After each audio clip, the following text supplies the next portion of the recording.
Shalom, it's Joel Sanchez with you from Crucified Life Ministries, and today we're looking at the Torah portion, Vayera. And this is the famous Torah portion about the destruction of Sodom and Gomorrah that you'll find in Genesis chapter 19.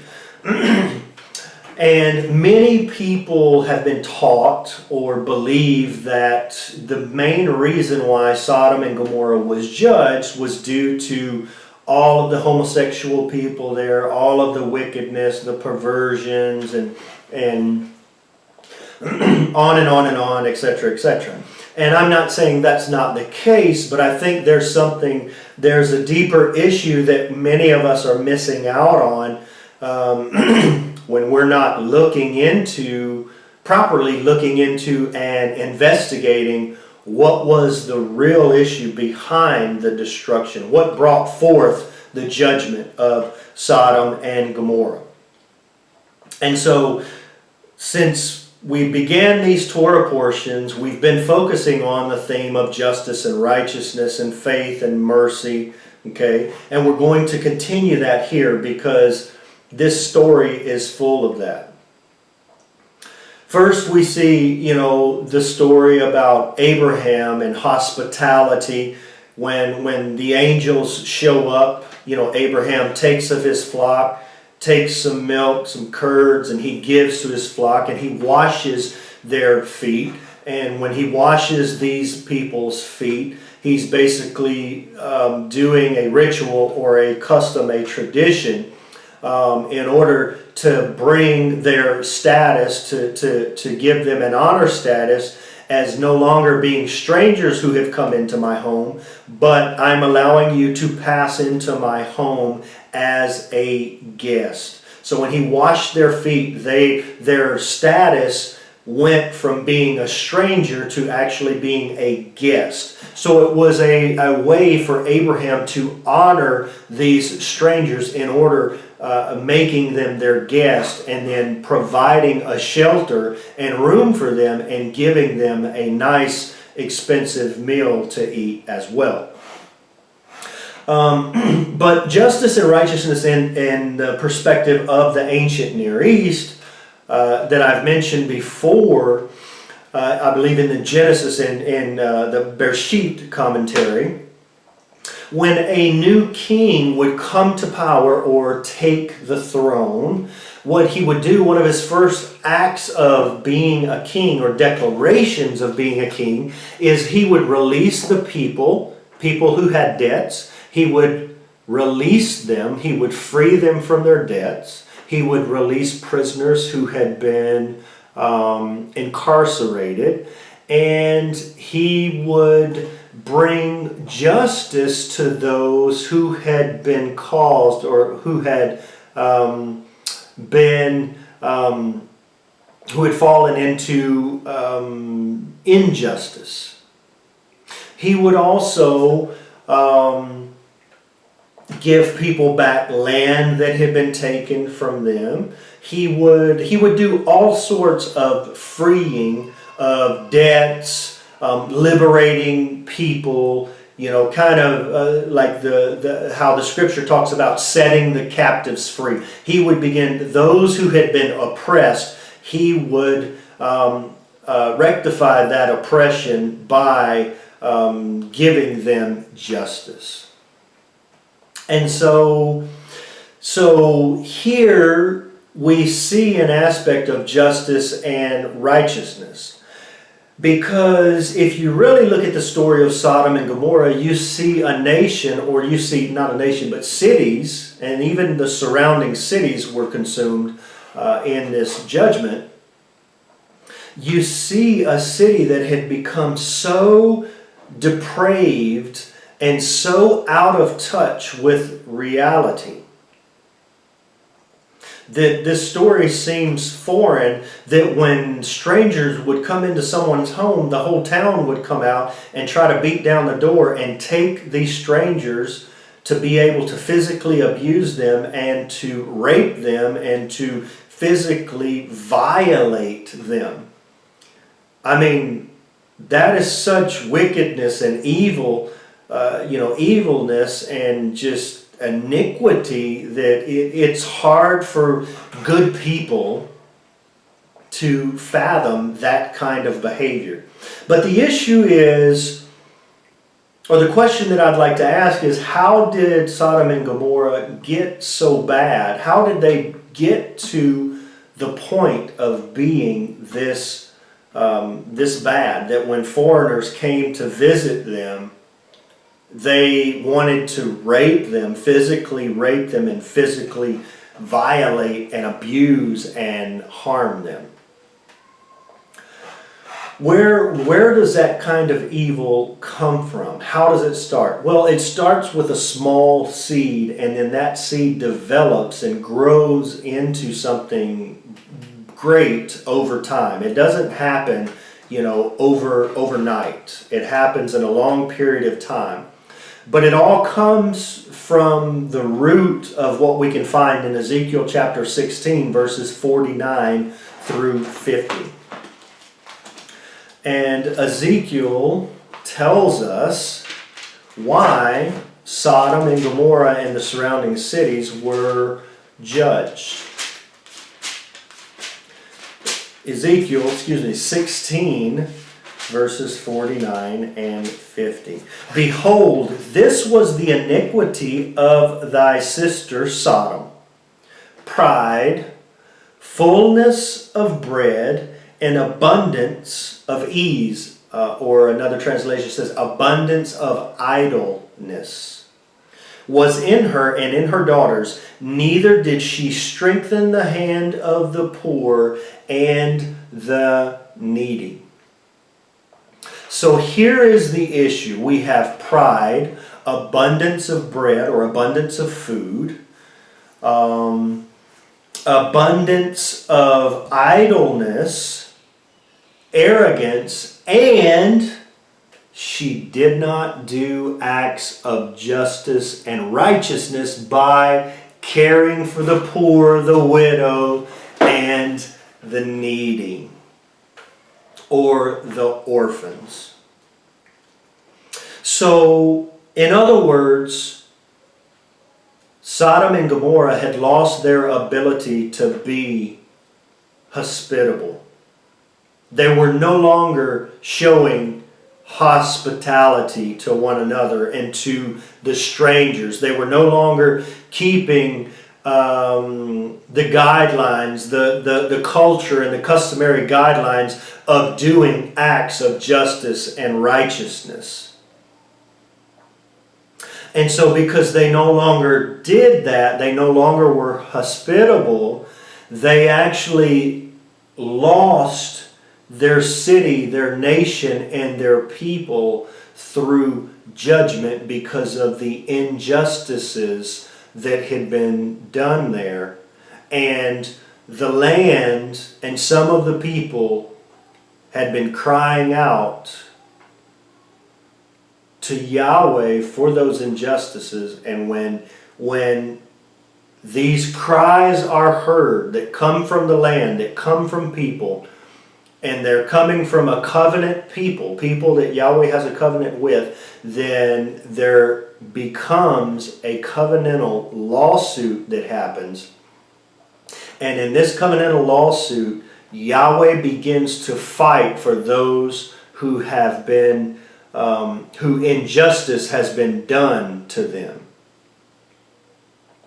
Yahweh begins to be the judge and the jury in the case, and he tries it, and his declarations are just and righteous. So pride, excess of food, prosperous ease, and not helping the poor and needy are rooted in not being hospitable. So in the beginning of this portion, we see Abraham doing an act of justice and righteousness by being hospitable to complete strangers. Then we see the opposite of Sodom and Gomorrah, who, because they had no longer cared for one another, cared for their neighbor, they had no longer been practicing hospitality, that they had become out of touch with reality and become so wicked and depraved that they were trying to rape strangers and physically abuse and violate them when they came to their town. So see, what happens is when we have all of our stuff and we live comfortably and we live our lives not worrying really about the welfare of others, when we can, I realize there are some people out there who can't help others because it's just barely enough for them to help themselves, okay? But when we have all of our stuff, when we have the American dream and we have all of our toys and all of this stuff and we're living comfortably, the fridge is always full of food, you know, our house is always at like 68 degrees in the summertime and like, 78 degrees in the wintertime, and we're just kicked back in the recliner drinking brewskis and not worried about not having a care in the world. When we do that over a period of time, it causes us to become insensitive to those around us with needs. And so over time we get critical of those, and we begin to get judgmental of people who have needs. And the reason why we become judgmental is because we say, well, they're not at our level, and they want what I have. They're trying to take what I have. I've worked hard for what I have, and I understand that. But when we don't do acts of justice and righteousness, it causes us to become callous, to become hard, and it becomes hard for us to hear what Yahweh wants us to do. And many times we do not obey Him because of the callousness and the hardness of our hearts. And we end up starting to look down at people and being insensitive because they're not at the same place. They're not in the same class, if you will, as us. And whether we agree with it or not, in the United States, India has this system called the caste system, where you have the untouchables all the way up to the rich of the rich, the elites. And these castes, these people, do not intermingle. They don't mix together. Unfortunately, we have this type of system all over the world. We don't call it the caste system, but it's in Israel. It was in Israel. It was in the ancient Near East. It was in Greece. The Greeks were very much operating under a caste system. And even today in the United States, we have this caste system. We have people who live on the other side of the tracks, and that's where they live, and that's where they need to stay. I grew up in a town that believed that way, and the colored people stayed on those side of the tracks and just came into town to spend their money and to do business, but there was nothing else for them to do in town, so you guys need to go back over there where you belong and let us stay over here where we belong. See, that's a modern day example of a caste system. And the United States and other nations, Costa Rica, Central America, South America, Europe, we're full of that. But James tells us, in the book of James, it tells us that pure and undefiled religion is taking care of the widows, the orphans, and the needy. So if this is pure and undefiled religion, my question is, when was the last time you took care of the orphans, the widows, or the needy? And if that's pure religion, then what? And if you haven't done that, then what religion are you? It's a good question. So when was the last time that you did something to help a needy person or needy people? I always love Hanukkah because everyone sits around at Hanukkah and talks about we need to be the light, we need to let our light shine, and yada, yada, yada. And that's great, and it's beautiful, and I've heard great things. But I always, like being the person who takes your fingernails and runs them down the chalkboard, the screeching noise that causes everybody to cringe. So one year I got tired of listening to everyone talk about being the light, so I raised my hand and asked the question to everyone. I said, who here in the last month, can someone give me an example how you let your light shine, what you did to let your light shine? And all of a sudden you heard like crickets chirping because of silence. People started like, cleaning out their fingernails or, like picking the dead ends of their hair, acting like, they weren't paying attention to what I was saying. And we had to go up to 3 months before someone finally raised their hand and said, oh yeah, 3 months ago I did this. So if pure religion is doing acts of justice and righteousness by taking care of the widows, orphans, and needy, and we haven't done those things in a long time, then again, I ask you, what religion are you in? And how pure really is your religion? So, when we stand before the Creator of the universe to give an account of the things that He has given us and blessed us with, and then the things that what those blessings were meant to do is to be able to be used to do acts of justice and righteousness to other people. So when we stand before Him to give an account of what we did with those things, are we going to be able to say anything? Can we demonstrate examples? Can we give examples of what we did? We better, because there's going to be a judgment that comes forth from that. And the same way that Sodom and Gomorrah was judged because of their injustices, because of their not being hospitable, because of them not doing acts of justice and righteousness, because of that, they were judged. And the earth is going to be judged again soon because of the same issue. So my point in all of that is not to scare people or out of fear you go and do these things, but begin to, out of compassion and passion to help others and out of love for your neighbor, begin to try to help those who are in need. Begin to try to help the widows, the poor, and the orphans. Because in the end, if we can't give examples,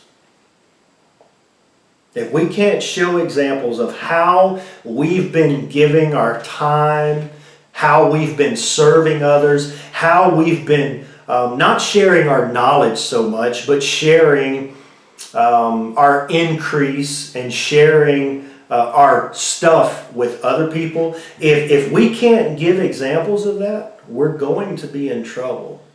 And at the end of the day, really and truthfully, all we are is just religious people if we aren't doing acts of justice and righteousness. Until next month, shalom, I'm Joel Sanchez with Crucified Life Ministries.